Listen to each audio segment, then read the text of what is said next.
সম্পর্ক থেকে দূরে থেকে সম্পর্কটা গড়ে ওঠে। সে আমাকে শরীয়ত মেনে বিয়ে করে, আমাকে বউ হিসেবে অস্বীকার করছে। যারা প্রতিষ্ঠিত ভঙ্গ করেছেন, তাদের যারা ভক্ত আছে, তাদেরকে দিয়ে প্রতিনিয়ত অপমানিত করছে। নিজের ওয়াইফকে অধিকার দিতে পারছেন না। পশ্চিমবঙ্গ বিধান স্বাধীনতার পরে পশ্চিমবঙ্গ বিধানসভায় একজন ধর্ষক বিধায়ক হিসেবে নিজেকে প্রতিষ্ঠিত করে ফেলেছেন, এবং শুধু তাই নয়, নিজের যদি এত বুকের পাটা থাকে, আমাদের কোথায় কোথায় আমাদের নামে কেস করে, হাইকোর্টে যায়, মানহানির মামলা করে। ওই একবার মিনময়ী বিলকিসের নামে একটা মানহানি মামলা করুন না। তাহলে এর থেকে প্রমাণিত হয় যে আপনি এই মহিলার সঙ্গে, এই মহিলার প্রতি আপনার কতটা দুর্বলতা, আর এই মহিলার যে কথাটা বলছে সেটা যে সত্য তার প্রুফ আপনি এর মধ্যে দিয়ে প্রমাণ করে দিলেন। মানিক ফকির যা বলেছে বলেছে, কিন্তু বিলকিস, মিনময়ী বিলকিস, তার একটা ইতিমধ্যে একটা ফেসবুক একটা তার বক্তব্য ভাইরাল হয়েছে, সম্ভবত কি নির্ভীক প্রচার না কি একটা, নির্ভীক বাংলায় একটা চ্যানেলে আমি দেখলাম একজন মহিলাকে কিভাবে হেনস্থা করা হয়েছে, কিভাবে তার সঙ্গে শারীরিক সম্পর্ক করা হয়েছে, কিভাবে তার প্রলোভন দেওয়া হয়েছে, তাকে ইসলাম শরিয়াত অনুযায়ী বিয়ে করা হয়েছে। তারপরে সেই মেয়েটা তার পরিবারের সদস্যদের সঙ্গে বারে বারে যোগাযোগ করার চেষ্টা করেছে, তারপরেও তাকে প্রত্যাখ্যান করা হয়েছে। এর মধ্য দিয়ে প্রমাণ হয় যে পশ্চিমবঙ্গ বিধান স্বাধীনতার পরে পশ্চিমবঙ্গ বিধানসভায় একজন ধর্ষক বিধায়ক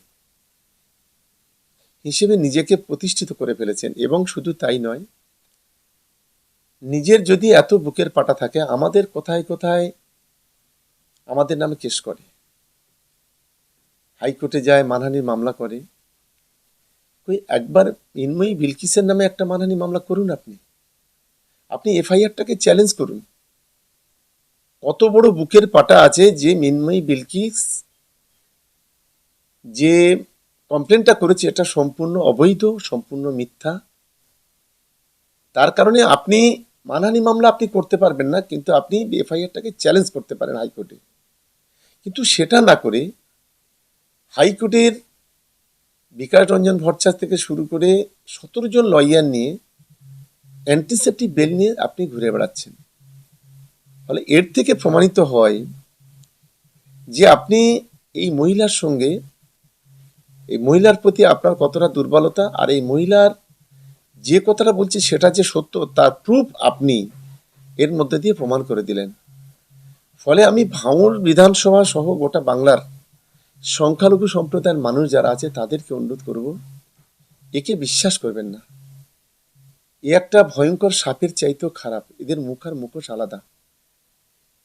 এই যে দুজন, এই যে একজন তুহা আছে, একটা দালাল, 10 বছর ধরে দিদিকে ব্ল্যাকমেল করেছে। আর একজন আফ্রিকান সাফারি আছে, এর ভাই আব্বাস, আর আরেকজন হচ্ছে নওশাদ। এই 3 জন হচ্ছে মুসলমানের শত্রু। এরা বিজেপির দালাল, এরা বিজেপির দালালতি করে বিজেপির হাতটাকে শক্তিশালী করতে চায়। এবং এই যে ধর্ষক বিধায়ক, আমি ভাঙড়ের মানুষকে বলবো একে প্রত্যাখ্যান করুন, এবং মমতা বন্দ্যোপাধ্যায়, অভিষেক বন্দ্যোপাধ্যায়ের উন্নয়নের সঙ্গে থাকুন, এটাই আমি আবেদন করি। বারংবার আলমুদ্দিনে যাচ্ছে সিপিএম এর সাথে জোট করতে, যে সিপিএম 34 বছর মানুষের লুটে পুটে খেয়েছে। আমি তো শুনলাম যেটা গিয়ে বদ্ধ ঘরে কোনো একজনের পায়ে জড়িয়ে ধরেছিল, 10 মিনিট পা জড়িয়ে ধরেছিল, পা ছাড়িনি, যে আমাকে যে কোনোভাবে জোটে নিতে হবে। দেখুন, সিপিএম এর যে শরিক দল, সিপিআই বলি, ফরওয়ার্ড ব্লক বলি, আরএসপি বলি, তারা ইতিমধ্যে এই মার্ক্সবাদী কমিউনিস্ট পার্টির এই স্টেটের যিনি সেক্রেটারি, তার সঙ্গে তুমুল বিরোধ চলছে যে একজন মৌলবাদী শক্তি, তাকে নিয়ে গতবারে আমরা ডুবেছি, গোটা বাংলায় একজন প্রতিনিধি নেই, আবার কেন তার সাথে আমরা দল করব।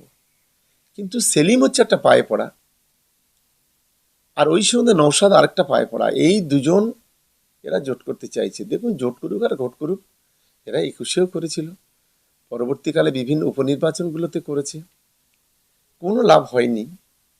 আর আমি আশা করি যে 2026-এ যতই জোট ঘোট যাই করুক না কেন খুব বেশি লাভ হবে না। আর ভাঙড়ের যারা সিপিএম, তুষার ঘোষের মতো জলতলাটা বাদ দিয়ে, তুষার ঘোষের মতো পায়ে পড়া একজন নেতা বাদ দিয়ে ভাঙড়ের সাধারণ যারা সিপিএম কর্মী আছে তারা গত 5 বছর আইএসএফের দ্বারা অপমানিত, লাঞ্ছিত, বঞ্চিত। আমি তাদের কাছে অনুরোধ করব অন্তত ভাঙড়ের উন্নয়নের স্বার্থে তারা বাস্তব বিবেচনা করে তাদের ভোটটা যেন প্রয়োগ করে, এটা আমি তাদের কাছে অনুরোধ করব। হুমায়ুন কবির বলছে যে পশ্চিমবাংলার সবচেয়ে হাইয়েস্ট লার্জেস্ট পার্টি হবে তারপরে হবে টিএমসি, তারপরে হবে বিজেপি। শুনুন, নিজের পার্টি, নিজের জামাই শুনছি তৃণমূল কংগ্রেসে যোগ দিচ্ছে, নিজের পরিবারকে ঠিক করতে পারে না, নিজের একটা পার্টি, তার নাম এর মধ্যে 2বার চেঞ্জ হয়ে গেছে।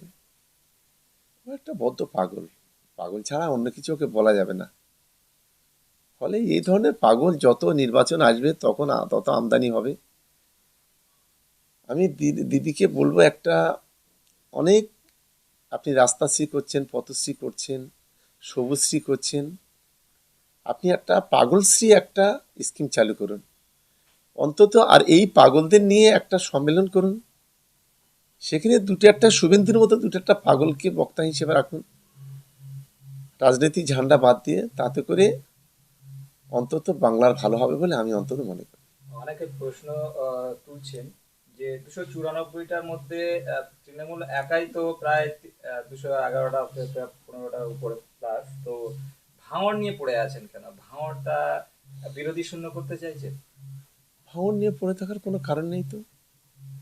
আমরা সারা জেলাতে রাজনীতি করি। আমি নিজে 4টি বিধানসভার দায়িত্বে আছি, ক্যানিং পশ্চিম, ক্যানিং পূর্ব, সাতগাছিয়া, ভাঙড়, আমি নিজে 4টে দায়িত্ব আছি। আমাদের আরো যারা আছে তারা কেউ 3টে, 4টে, 2টো, 1টা। ভাঙড় নিয়ে কোনো ভাঙড় নিয়ে পড়ে আছি এটা কে বললো? দেখুন, প্রশ্ন ওঠে যে নওশাদ একটাই সিদ্দিকী তিনি বিরোধী বলছেন, আছে, নওশাদ একাই নওশাদ সিদ্দিকী MLA। তিনি বলছেন যে এত জায়গায় বিধানসভা রয়েছে, কোথাও অবজারভার দেওয়া হয়নি, ভাঙড়ে কেন অবজারভার দিতে হচ্ছে? কে বলেছে অবজারভার? নওশাদ সিদ্দিকী বলছেন। ও তো একটা পাগল, ওর তো একটা মিথ্যাবাদী, আমি প্রথম দিন থেকে বলেছি। আমি আরেকটা বিষয় যদি প্রশ্ন করি, যেখানে যেখানে বিজেপির বিধায়ক আছে, আপনি নওশাদ সিদ্দিকীকে সেখানে প্রচার করতে দেখেছেন? শুভেন্দু অধিকারী নন্দীগ্রাম একদিন সেখানে গিয়েছে? আপনি বাঁকুড়া, পুরুলিয়া থেকে শুরু করে 77 জনের মধ্যে 65 জন বর্তমানে বিজেপির বিধায়ক, উনি এ সমস্ত জায়গায় যাচ্ছেন। উনি যাচ্ছেন কোথায়? যেখানে যেখানে তৃণমূল কংগ্রেস ক্ষমতায়, যেখানে সংখ্যালঘুর বাস, মুসলমানদের বাস, মুসলমানদের ভোটটা কাটতে হবে 1%, 2%, 3%, বিজেপির হাতটাকে শক্তিশালী করতে হবে। কারণ লক্ষ্য একটাই, যেন তেন প্রকারণে বিজেপিকে বাংলায় ক্ষমতায় আনতে হবে। আপনার ওর বক্তব্যে আপনি শুনেছেন বিজেপির বিরুদ্ধে 4টে কথা, যদি 2টো কথা বলে, তৃণমূল কংগ্রেসের বিরুদ্ধে 25টা কথা বলে। মমতা বন্দ্যোপাধ্যায়, অভিষেক বন্দ্যোপাধ্যায়ের বিরুদ্ধে কুৎসা করে, আমাদের নামে কুৎসা করে। বাংলার মানুষের চরিত্র, এর অ্যাক্টিভিটি, এর আচার আচরণ বাংলার মানুষ খুব ভালো বুঝে গেছে। ফলে 21-এ যে টুপিটা ভাঙড়ের মানুষকে পরিয়েছিল, এই টুপিটা আর খুব বেশি লাভ নেই, এটা আমি অন্তত মনে করি।